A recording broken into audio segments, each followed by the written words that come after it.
Listen, this is the Standout Podcast where everyone and anyone could be a standout. And today I got somebody in the building right now that really was probably one of the most versatile artists I think I ever heard in my ears when we were at the Nunes Connect. He played a song called Fantasy, and from there I was like, this boy is different. He on some shit that ain't nobody on. He got his own lane. He doing his thing. Coming off Stay Authentic too. You know what I'm saying? Right now, I got Buby in the building. What's popping, bro? What up, homie? How you doing, bro? I'm good, man. I'm chilling.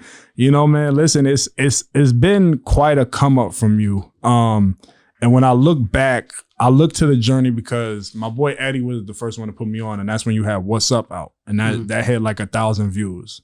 And I said, I think this kid has something totally different. So tell me, 4 years ago when you on this come up, just tell me, did it start 4 years ago or has it always been in the works with music? I mean, I took it seriously 4 years ago. Right. Like that's when I actually bought my first equipment. Yeah. And got, some real big boy stuff. But I literally started making music at 13. 13 was a little wild time, Right. I had, to be honest, how I really started writing, my cousin, an older cousin of mine, he had a group in the basement called Shadow Boys. Oh, and I was being around it. I'm that little kid. These dudes are in their 30s already. And I wanted to be a part of it. Yeah. So there was one time he was like, you know what? Try to write a verse real quick and have a female singer, sing it. I wrote it, fell in love with it. She sang it. I'm like, hey, yo, that's pretty dope. That's fucking crazy, man. That's dope. I couldn't get involved in that because my mom said, hell no. No, hell no. Hell nah.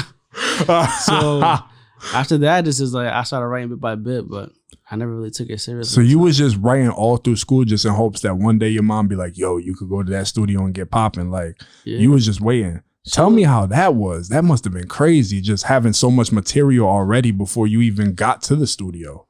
In high school, everybody knew who, like, I was making music, but I wasn't like out there, feel me? Right. Like, I'll spit some bars here and there. There'll be a party. I'll throw some music in there. But my mom's was really the first person that bought me my first mic. Holy shit. Okay. Yeah, that was dope. Tell me about, because my mom, what's funny about that story is my mom told me to stop writing poetry and become a rapper. Mm-hmm. So that's kind of like the same thing. Like, bro, fuck it, just go all in. So tell me about that. Like, nah, bro, you here. You gonna be a rapper. I see the talent. Tell me how that support helped you out in doing that. That must have felt crazy. Bro, it was weird. It was weird? It was weird because it's like my little brother's father was a pianist. Like, he would make beats on his piano. Oh, shit, okay. So him being around and me hearing all that stuff and be like, yo, let me try rapping to it. And I was like, all right, let's get into it. That's when I was like, all right, I'm going to start writing this stuff down, get into it. But I never had the equipment for nothing. I wasn't even working at that time. So she was like, you know what, let's go do something real quick. Went to Guitar Center, bought my first mic. Fuck out of here. First mic. That is the dopest shit I think. That's one of the dopest hip hop stories I think we've had on here ever, bro. That shit is crazy. So tell me, you got the support. Now you start making music. What's the move? Like, where are we going with it? Like, we in the studio with it? What happens after that? Bro, to be honest, I don't even go to no studios. You just I do stay everything there? myself. I mix, master, everything myself. Only thing I get is my beats.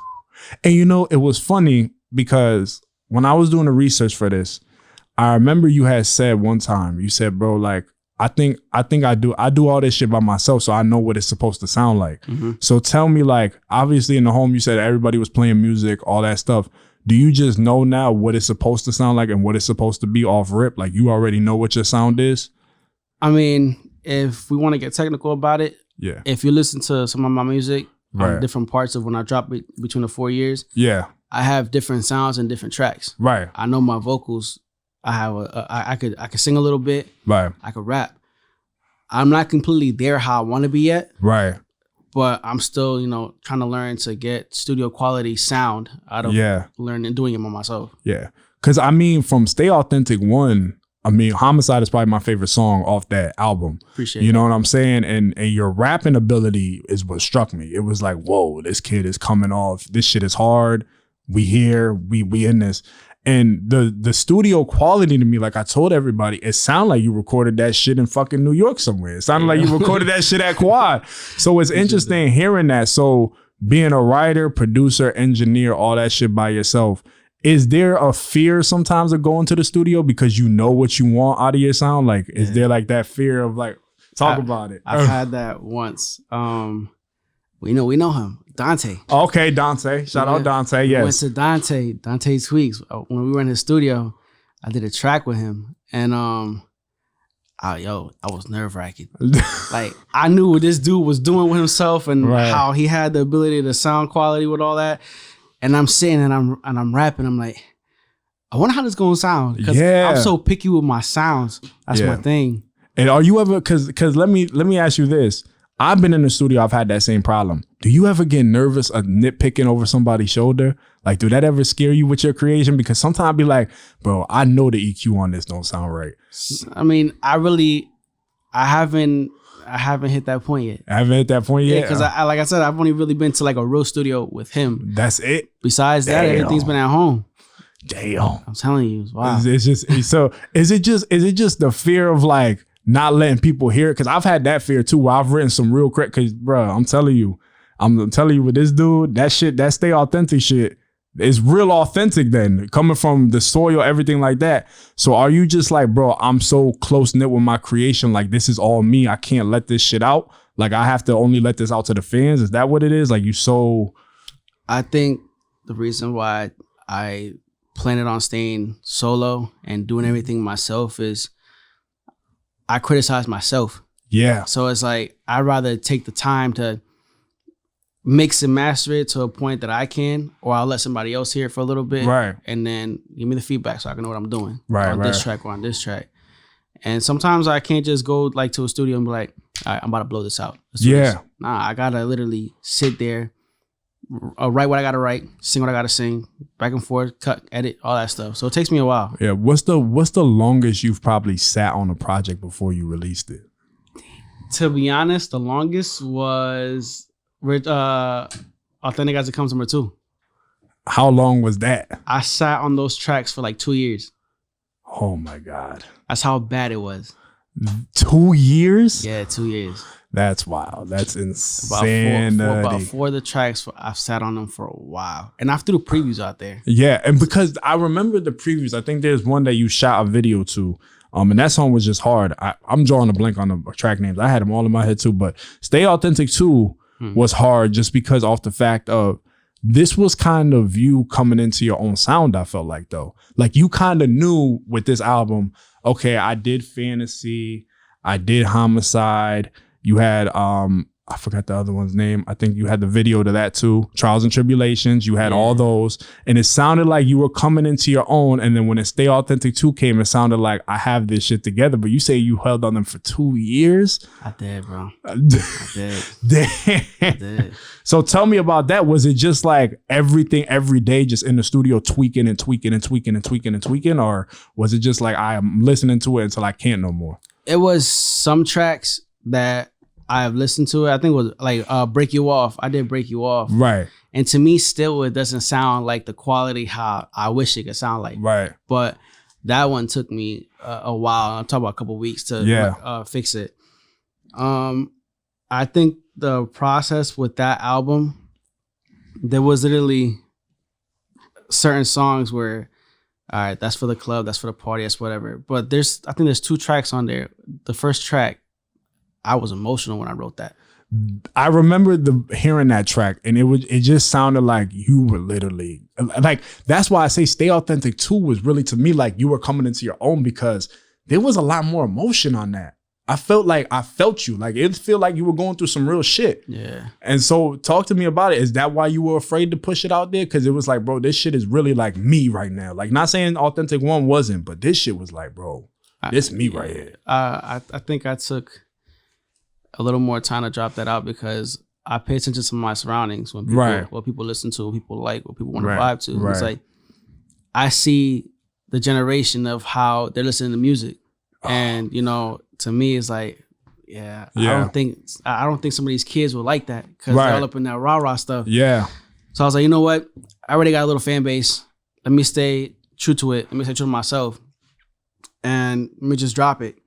But the first track, when I wrote it, when you hear towards the end of it, there's a part when I'm rapping, and then all of a sudden it goes silent. Silent, yeah, yes. It went silent because when I was in the studio, well, I call it my studio, right, my home studio, right. I started crying. Oh, I started crying at that moment, and then I got myself together. I slapped on the chorus to it at the end. Yeah, and I thought about it. I sat there literally like the rest of the night. Yeah. Do I really want to drop this? You know what? At the end of the day, if people ask me, I'm gonna be real about it. I'm gonna let you know what happened. Yeah, right. This is what happened. Because to me, it seemed like, I've always said this about music and now with podcasting because I moved on from music. Mm-hmm. I feel like sometimes when you're a creative, it becomes therapy. You know what I'm saying? And I think that when it becomes therapy like that, especially here in Stay Authentic too, sometimes it becomes so much of that therapy that you don't want people to let people in. You know what I'm saying? So tell me, has music become that for you in a way? Just that solace, that home away from home, to where now it's kind of nerve-wracking to drop because you know how much of yourself you put into it? Yeah, it's a little nerve-wracking sometimes. But at the end of the day, it's like, if I know, like yourself, if you rock with the first album, second album, and stuff that I dropped in between, right, I know you take your time to listen to it. Yeah, of course. And that's how it is. That's just it. And tell me too, man, like, you've been consistent with the albums. You know how people are listening to music and how they consume music. Have you been nervous in this era to drop an album just because of the, just because of the, you know what I'm saying? Real, it's just the TikTok age, bro. These dudes are making 1 minute songs and getting millions off them. So tell me, has it been hard? Was that hard in that process of making Authentic too? Like, man, should I just drop singles on singles and then put it into a tape? Or was it just like, man, I'm gonna just do it and say, fuck it? I think, to be honest, like, it wasn't really more about the music. It was, I've always had a problem doing a video. I've always had a problem doing a video. I was going to ask you that question. I was like, I didn't want to touch on it because I know some people get sensitive about it. But I'm like, bro, you have like 3 visuals out, bro. And these songs are so good. Like, it's always been a hard thing to get a cameraman. Now I got a personal cameraman, so I'm taking my advantage now. Right. But I've always been like, we live in a small state. Yeah. It's like the same scenery over there. And I'm like, come on, bro. Yeah, you gotta travel out. Yeah. Tell me though, because it seems like with you, bro, you write music to make them into motion pictures. Like, your thing is like Steven Spielberg on a track. Like, you don't stop. My guy, listen, some of these tracks, I wish I had, a couple million already to make a whole movie scene for it. Yeah. I have my visuals ready. Right. Come on, my nigga. You can't do that. I can't. My finances are not stable yet to do it. Yeah. Right. And it pains me too sometimes. And I wish, like, with the Standout podcast, I hope I start making money off this, because that's all what I've always wanted to do for you artists. Like, bro, I see Buby on the shore of Miami just with the baddest woman in the world. Just, you know what I'm saying? You can't be saying that, bro. I got a fiance. Oh, my bad. My bad. Yeah, she be good. Shorty, my bad. Woo. Okay, just in Miami, yachts. We do it that way. But, bro, just some of the music you make is such a vibe, dog. And it's like, oh, man. It's like, I just wish sometimes we had that. Do you ever wish that you could pick, like, do you ever want to pick up a camera and just do it yourself? Like, is that something you really want to get into? I would love that. Just like I taught myself how to do this, I would love to, get into the whole part of videography, photos, and all that stuff. Yeah. I think as an artist too right now, when we were at the Nunes Connect, they really put an emphasis on you. And I think at the time, people really had their eyes on you. Mm-hmm. Do you think that's important to just be well-rounded as possible when it comes to artistry now? Because at this point, it's like, you can't just be an artist no more. You have to do everything else. And that's you don't really see a lot of artists nowadays that, that's not just versatile with bars to bars, but that can actually have a tone to rap and sing. Right.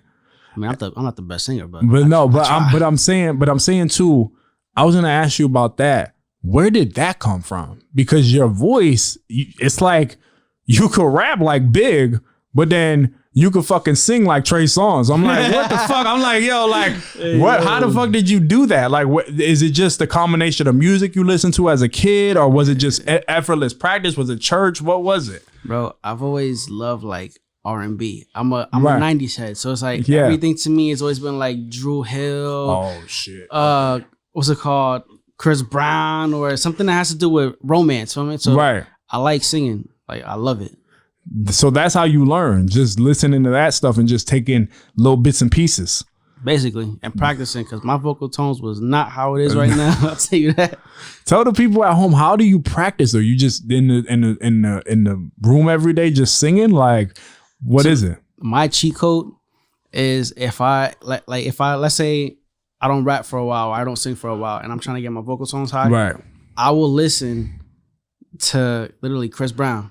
So I would listen to Chris Brown, but I'll listen to like a high tone track that he has, right? And I'll mimic it. Like I'm good at mimicking how it sounds. Yeah. So I'll get myself there to warm up my vocals, and then boom, I do what I got to do. It's just it's like a warm up for you. Basically, yeah. That's dope. So tell me with this, you know, I feel like always too, like when I was trying to be a ball player, I used to watch LeBron. obviously I didn't grow to fucking 6'8" and 220 pounds, but do you ever shoot for that? Because it always sounded to me like whenever you were in the room, I'm going after everybody. I don't give a fuck who here. Buby in this bitch. Like, you know what I'm saying? Buby's here. I'm out here and I could sing, I could rap. Motherfucker, if you want me to dance, shit, I'll dance on you, whatever. Is that just always been a thing? Like, always shooting higher than everybody, always trying to take it there? Like, nah, I appreciate the love that I get. Right. Especially like if I walk into a room and then it's a vibe thing. To me, it's just like, it's an energy thing. Like, okay. I'm not a person to show off at all. I'm not a person to be like, oh, I'm better than you. I'm this is right. Nah. At the end of the day, is everybody got their own talent. Is the way that you show it and express it. So you just the one because you shitted on us, bro. I ain't gonna hold you. Hey, you came in that studio. Listen, Dante, I love you, 100 Shot. I love you, Spoon. Facts. I love all y'all. Facts. But man, when he came and played fantasy, I was like, I'm about to throw my hard drive away. Fuck this. I'm about to walk out. Even Dante was in the corner. I'm like, yo, like this motherfucker came in here singing and rapping. They ain't shit for me left to do. Fucking Stevie, give him the contract now. I'm out. Like, you know what I'm saying? I was waiting, yo. Especially after the time that we did a performance. Oh man, that was different. And you killed it. You killed the shit, bro. You did your thing. I'm like, man, when is the contract coming, bro? What the hell? Listen, it's all in God's timing. You feel me? Yes, man. I mean, divine timing, man. But listen, you want some whole other shit now, bro. I looked at your page. Not only are you a fucking good ass artist, but you also a good tattooer, dog. Hey, yo. Damn. Listen, you gotta find some way to make money, right? I did. Like, you gotta find some way for me.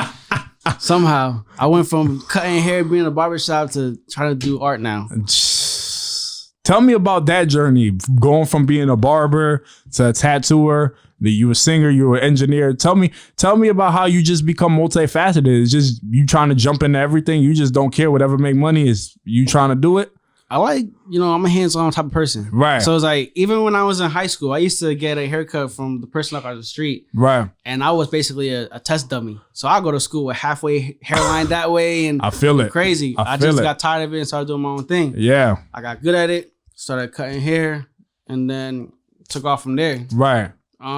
Tattooing, that was different. Yeah, it was hard, wasn't it? Yeah, it wasn't hard. It was something to pick up, but that was never my intention. Yeah. I used to, when I was working over there at that shop, what was it called?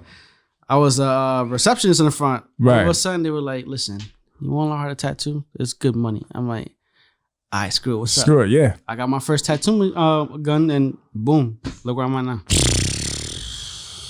Man. But tell me, man, you know what's funny is I kind of saw it as like almost a metaphor for your music, because your music, you call it authentic and it sounds like that. And then you start tattooing. Tell me how much it means to you to have your art live forever. Because I feel like you're one of those people that just always wants to leave an impact on a person, whether they listen to you, whether you doing their hair, or whether they tattooing. Like, tell me about that, like leaving that impact as Buby, like as what that name means to you. I feel like as long as it's something that I do, not just like speaking and singing and cutting hair or tattooing with my hands, is like I'm leaving an imprint on somebody. Right. I'm giving somebody some type of joy. I'm bringing somebody out of a feeling that they want to get out of. I'm making you go outside and look good for your girl. Right, right. I'm making you do things. Right. I feel it. And I think the thing is too, bro, is, when I go back to, your first couple of singles, it just shows me how much you take this shit seriously. Talk about that, because I feel like a lot of times in this shit, people don't take it serious and people don't push enough. And it seems like you've been pushing yourself for a long time to just get better. So tell me about that process every day and about evolution. No, it's scary you say that, because sometimes I don't want to take it seriously. Right. And you get tired of it. Like, I've hit points I was like, I don't want to do this, bro. Like, it's just, sometimes it feels like a burden. It's like too much for me sometimes. Right. But I always try to keep it fun. Yeah. Always try to keep it fun, no matter what the situation is. That's why I think I do more party music than anything. Or if I got to do a hood track, this, whatever, because this just come out naturally. But right. I don't know, man. I love it. It's something that's always going to be with me forever. Yeah. It's a part of my soul. Wherever it takes me, it takes me. But yeah, bro. As long as I leave an imprint, then. Yeah. And tell me about that too, just always making it fun. Tell me how hard that is in an industry where people, you know, sometimes you go to them shows and shit, bro, and them faces just be like, serious as hell. Yeah. Just tell me about how you always just make it fun and always make the light of the situation, bro. Because you did that with us too, bro. That day we had to dress up like our favorite. You was having fun with it. We all over there like, bro, I don't want to be dressed like Big Pun right now. I don't even listen to that dude. Like, you know what I'm saying? Like, just tell me how you always make it fun, man. Has that just been always a part of your personality? Like, just always bouncing around, having fun, just like, yo, come on, bro, let's lighten the mood. Like, hey, I'm a goofball, like, bro. Like, yo, I'm different. Like, my family know what's up. Like, I'm on a whole different ball. Like, I love being in a crowd, my dude, where we can have a good time, where we can chill. Like, nobody wants to deal with problems all the time. Nobody wants to be the serious face in the crowd all the time. Right. So it's like, as long as we can put something on, chill, vibe to, and it's cool. I'm cool with it. That's why I like doing some of that. Because, you know, some of the tracks that I do, and you hear it right now, especially on Authentic as it comes to. Right. Like, bro, I could picture myself being on a yacht. Just right. Yeah, that's what I'm saying. Yeah. And I think that's also just such a breath of fresh air for CT. You know what I'm saying? Because I feel like sometimes, bro, you listen to some of these dudes and it's just like, man, these dudes are tight, wound the fuck up. Like someone's pissed off, yo. Yeah, like it's like you're so mad at the world. So talk to me, when it came to Authentic too, was it, like I said before, is that therapy? Also that party shit, like have you ever thought about throwing one of them parties like for your album or something? Like have you ever thought about that? There's going back to Authentic as it comes number one. Right. I've always wanted to throw a big ass party scene / video for a fantasy. Right. That's one of them. And then the other track that I wanted to do was what's it called? Damn, I forgot my own names. Bro, I had them literally listed all down. I'm writing them as I'm listening to them, because the thing with me is it's so internal with me. Like with music, I don't know if it's the same for you. It's just a vibe. You know what I'm saying? Like I don't remember names, but if it come on the radio, bro, I'm gonna bump to that shit the whole way home. Facts. Like the first time I think I heard, like I said, What's Up? I think I heard Homicide. I didn't even know the names of them shits. You performing and I'm over there like, damn, this shit is crazy. I'm like, this boy going nuts. Shit. But just tell me about just tell me about that in terms of music, tattooing and stuff, the vibes. Like, just tell me how much that shit makes you just feel like tranquil and just out there and just like, oof. Like, you know what I'm saying? It's a dope thing. You know, with music comes with tattoos. With tattoos comes with music. It's all the same thing. Right. It's a dope environment because you got best of both worlds. Right. I mean, when you met me, I never had any tattoos. No. I mean, I had two on my hands, but now I'm covered. Yeah. So it's like, and in this industry of being a tattoo artist, I've met different artists. Yeah. And that's kind of dope because you don't really, besides music and all that stuff, what does every artist almost have? Yeah. Tattoos. Yeah, tattoos. It tells a story. Basically. Yeah. That's what it is. Yeah. And that's when you actually, like, I've tattooed this Jamaican kid that is an artist from Jamaica. Right. We sat down, switched cards, and he was just telling me a story from how he grew up in, over there and how he's trying to travel state to state and everything else. I'm like, that's pretty dope because you don't really get to interact with an artist personally one-on-one. Right. You know, that's dope. And just tell me too, like, you know, when you think about that Jamaican kid, tell me how important it is to you to tell your story at all times, bro, and just let people know who you are. Because I think that's always the most interesting thing with artists, especially me being a graphic designer, being a rapper, being a podcaster. I think your story means so much to other people, you don't realize it. So tell me, in terms of your story, like when you tell other people, how proud are you of how far you've come, you know? That's a good question. Yeah. You know why? Because I'm so hard-headed with stuff like that, so that people understand who I am and know who I am. Right. I'm conservative. Yeah. So it's like, for me to actually let people know and how I feel about a certain thing, or how it feels to be in a position that I'm in right now as an artist. Right. To be honest, it feels good. It feels good that I'm able to put two different bodies of work and people enjoy it. Of course, that's why you're here right now, bro. You know, I'm not gonna sit down with you if I ain't enjoy the shit. You know what I'm saying? Appreciate it. But also talk to me too, man. The one thing I always appreciated about Buby, even when we were together, is you're a family man. Mm-hmm. You know what I'm saying? Tell me how much your family means to you and how much it's meant to you that they support you in the way they do and they come out and stuff. Bro, without them, it's like, and it goes back to the beginning of the interview. Without my moms, I don't think I really would have took it seriously. Yeah. Like, she basically opened up the door for me. Yeah. But I always appreciated music always being around. Yeah. Not just in the household, but it was always around different aspects. Right. And even with friends, like, yo, do this, do that, take it seriously. Yeah. And just people pushing you was like, all right, I'm gonna do this. And I appreciate that. Yeah, it becomes a lot bigger than yourself. You know what I'm saying, in a way, because it just follows you to wherever you're at and wherever you're going. Also talk to me too, bro, about, you know, you just always trying to not only find the new thing to do, but just always trying to also stay up on culture. You're one of them dudes that I always watch that you are able to watch the young culture and adapt. You adapt with it. Is that always hard to do, or? It's not. It's not. I'm a big analyzer, no matter where I'm at. Right. I always watch everything. But like I said, because we're in two different generations, so it's like, I'm a 90s kid. Right. I'm watching all these kids grow up and how the music is changing and everything else. It's like, I could be a part of that. I'm not old. So it's like, I know how to switch with the vibe. Yeah. But at the same time, I know how to learn people in. Right. Okay. I know how to do that.